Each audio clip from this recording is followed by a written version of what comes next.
Okay, no problem. So please be seated. Oh. Take a seat. Are you ready? Yeah. Shoot. Okay. So.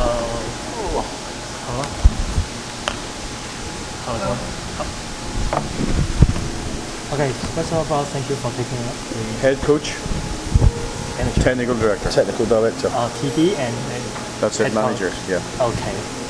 So first of all, thank you for taking the interview. So first question is, would you please share your first impression to Taiwan? Your first impression to Taiwan? To be honest, I think we're going to get a better impression today because we didn't arrive till quite late last night. So by the time we travelled down, it was still dark. So today, when we go training after this interview, hopefully we'll see a bit more of the city then, and obviously the stadium and where we're going to be playing. So would you please talk about what happened yesterday in the airport? There was just a confusion, just a mistake. So really, that's about it. Yeah, we don't need to elaborate on that. So hope you can see the beauty of Taiwan today. Okay, for the second question is because we are not so familiar with Gibraltar. So would you please share about the football in Gibraltar? Yeah, at the age group, the age group U-19s. Yes. Okay, our youth international teams then, we have teams ranging from 15 to 21 years of age. We obviously have our senior national team. All our teams at U15 right through to U21, they train approximately 2 times per week. They have each got a separate individual head coach with assistant coaches.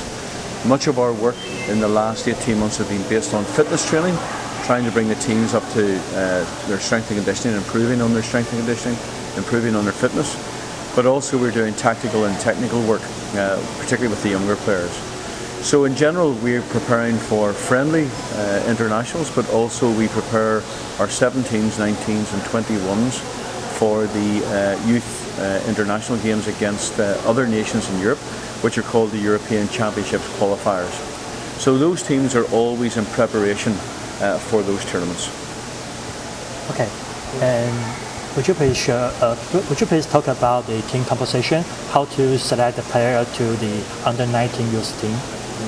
Well, we go through a process. Obviously, with some of these players we've had before, obviously in our under-17 national teams as well.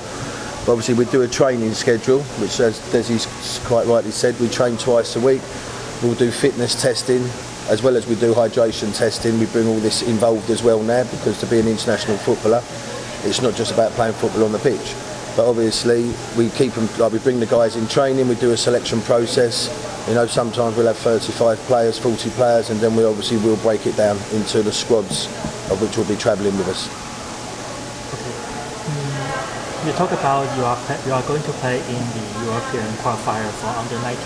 So would you please talk about what do you expect to learn in this tournament and how it can help your team? I think Desi said it earlier. I think over the last 18 months, I think working on our fitness, so strength and conditioning, hydration tests, as we said, you know, to keep the body so it's not dehydrated. And as I say, we've been working mainly on fitness. We work on tactics, we work on formations, but obviously we've only been in UA for about 6 years ourselves.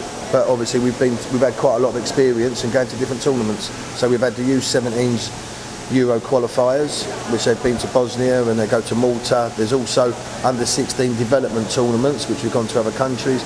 And obviously, as Desi says, we have under-19s, under-21s. Recently, our under-21s have just come back from Portugal, from playing a game against Portugal under-21s as well. So we're gaining a lot of experience in a very short amount of time, which obviously for us is invaluable, which it is for anybody. I think this tournament will be vital for us because we're treating it as a training camp.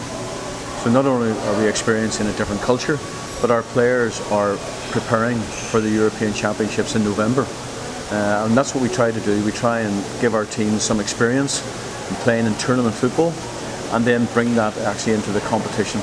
So I think our players will be better prepared this season than any other season for the Euro U19s in November. Okay, would you please talk about the football development strategy in Gibraltar, because we know Gibraltar is a small country. Yeah. With less than 100,000 people, I think.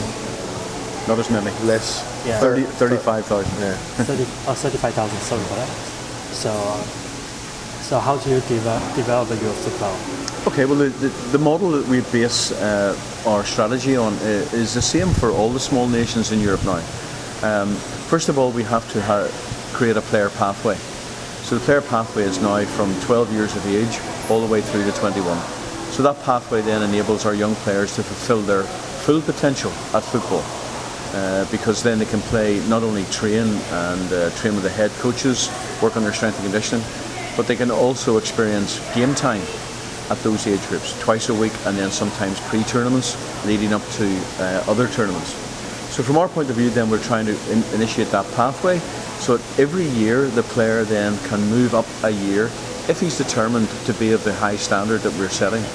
So in actual fact, a player now can play youth team football, or if you like grassroots football, move all the way through the youth international, and if that player is selected, then he can move into the national teams and eventually perhaps make a career in football. So that player pathway is important, but contained within that pathway are certain criteria, and the criteria is a high standard, so those players must meet those high standards before they can be considered for the national teams. So we're working on that particular part of the strategy. The other strategies that we're putting in place are obviously increasing the number of facilities, so that's both indoor and outdoor, and then increase our coach education. So our head coaches are all of a required standard, that we're minimum UEFA B license, working towards their A, working towards their pro license. So those three things combined help create a strategy for small nations. We always have a small player pool, maybe a maximum of 25 to 35 players within each age group. But as Steve was saying earlier, if we start with 35 players, we can only take 18 or 20 to a tournament. So there has to be a selection process, and that comes with a player identification process. So all those things put together will help a small nation develop their youth team strategy. Okay, thank you for taking the interview, and good luck. We're done. Okay. Thank you very much. Thank you, sir. Thank you. Thank you. Thank you.